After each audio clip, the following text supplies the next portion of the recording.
we would then engage into, a fine motor task or a social situation for a certain amount of time without feeling that distress.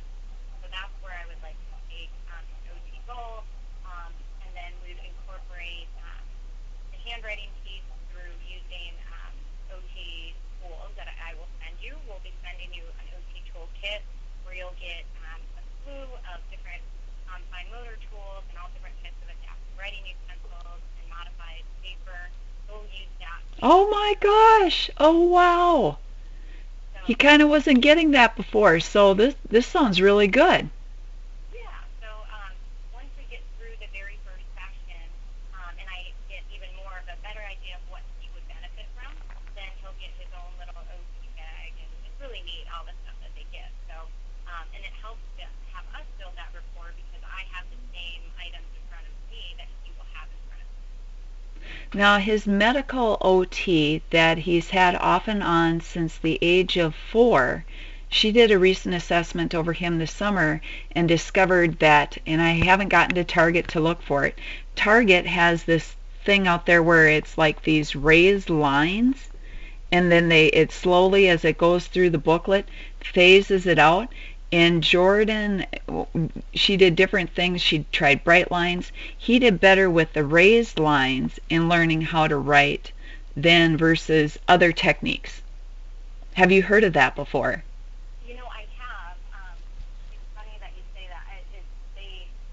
This was probably 10 years ago when I used these. I would actually take contrasting paper and take glue and make Oh, my own tactile, like, raised lines and dry them so that children could feel it as they were writing. time I'm glad that consuming. Wow.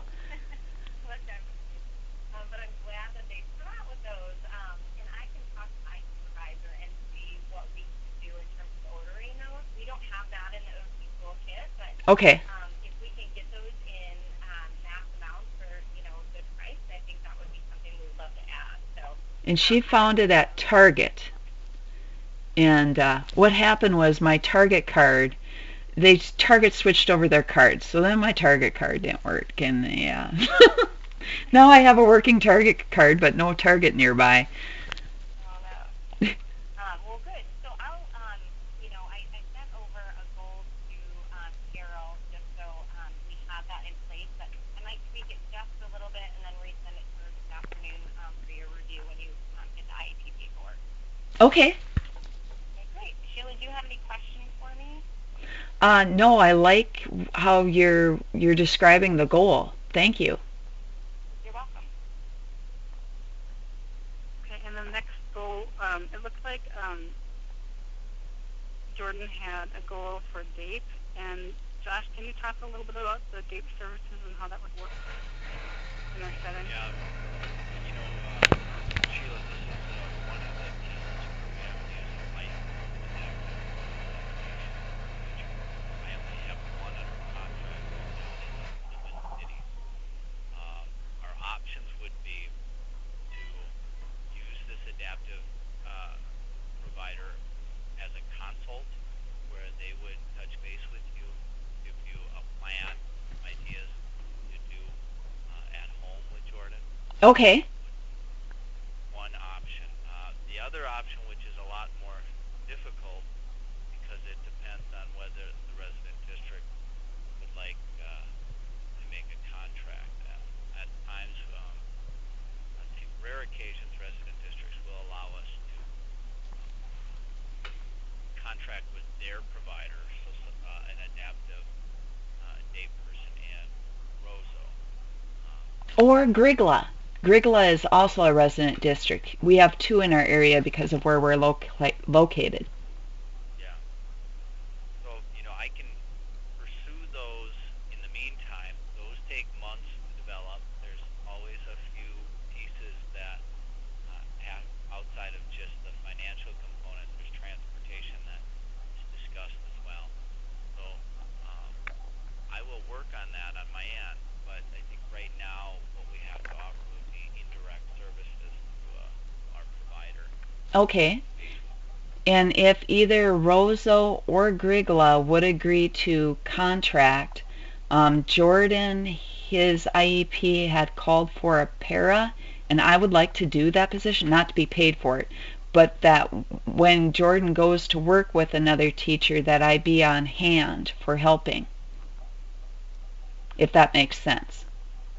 Yeah, we've done that in the past, just because of our setting, and a lot of times the DAPE teacher will. We've even had DAPE teachers work in the YMCA with a student, and the parent can attend. It's a little bit different than a traditional school where there's concerns about student privacy. There's insurance concerns. This is almost more like an outside provider, Oh, so we okay. have more room to allow parent participation. And we don't have a YMCA nearby in our area. Maybe like a community center? Yeah, if the community center agrees, Right, okay. the first step would be just seeing if we can get a provider to agree. Very true. To let, yeah, I did talk with Tammy Nelson at Rosso, so we do have we've started at least introduction, and I can talk to her more about the adaptive plan. So have you brought up about the adaptive FIAD yet to her, or? No, our discussion was based on whether Rosso had a valid evaluation from the March 2016. So I was talking to her about the mediated or the conciliation meeting that you guys had went through and what that agreement looked like. Oh, okay. Um, and yes, that other school I haven't contacted Grigla because of our location, Wanaska. The kids here get transportation to, and this is regular education students, can be transported to Grigla or Roseau. So we kind of have two resident schools in our area. Would you like us to connect with our adaptive FIAD teacher for an indirect? Yes, please. I think that would be a good idea for now. Sounds good. And then that we're talking about would be classroom accommodations and modifications. And for Jordan, she would obviously have extra time to complete assignments. You can adjust grades and assignments as needed. He would have access to one of the special ed teachers through office hours if he needed any help on his assignments. And then it looked like they talked about, he'll have a visual schedule, which he already has on Nexus. He can have use of the whiteboard and markers to practice writing skills. He can certainly have that at home. And let's see. The next piece on here, I think we can put in the present levels as a note that if Jordan returned to a brick and mortar school, that it looked like he did have the need for a paraprofessional. In this setting, that would be your role. Right. So we would kind of take that out here. Okay. Make a note in the IEP that if he were to return, that he did require specialized transportation because he had some behavior concerns. He did need a para because he had, physical aggression and destruction of property. Even though we don't see that here in this setting, that would probably be something to put back in place if he were ever to return. Right. You possibly could see it once we get our webcam going. But well, I'm hoping no. So far I haven't heard it over the microphone even. Yeah, and I mute that. I get upset with him. He's like, I don't want to go to school. You're going to school. Not always, but it's different for him, so. And then for state testing, it looks like they said he had scribe. He was in a small group and he could respond orally or point. That's something they do in a small group or in a one-to-one setting. We would probably do it in a one-to-one setting. They said they did his state testing in a small group? Yeah, that's what it says. That's what Roseau said? That's what it says. I don't think they did. He wasn't allowed around the other kids. I think they made a mistake. Yeah, his IEP didn't allow him around other kids, and the Okay. school themselves would not have allowed him around other kids. Okay. That's Did he funny have they a, said that. so he had a scribe, and then he could point things. Is that correct? That would make sense that they may have done that. Okay. Did he take it on the computer, or? Since I wasn't there and they really haven't told me, I don't know. Okay. In Iowa, he took it on computer. Okay. So Josh, is that what he would do? He would take it on the computer, but he would still, would he need a scribe if he's taking it on the computer? Carol, we have two options. Typically, students that are in general education would take the Minnesota Comprehensive Assessment, but a student in alternative curriculum at their level would take the Minnesota Test of Academic Skills, which is one-on-one, Right. so Did if I he's say taking, MCA? No, I said it's MTES. I'm sorry. okay, if He it's did the take MTES. MTAS, it's Yeah. not on the computer, it's one-to-one, and students can use a ton of different methods to communicate what their response is. So, Okay.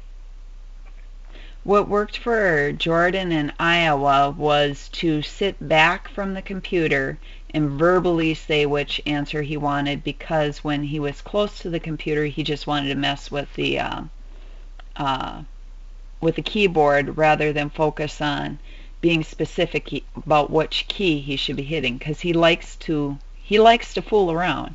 I mean, you ask him what's the weather like outside, snowing, and it's 100. Yeah, he'll make a joke. Yes. So he likes to mess around. So yeah, he was better focused on giving a right answer if his hands weren't involved with wanting to mess around. Okay. And then it looks like for service minutes, he would have a math class for 30 minutes once a week, and a language arts class to work on reading skills 30 minutes once a week, and a written language class to work on that goal 30 minutes once a week. It's on like speech and language was going to be 45 minutes a week. And I'm sorry, was Abby still here? What was the OT minutes? Yes, Oh, I'm still here. 30 minutes per week, please.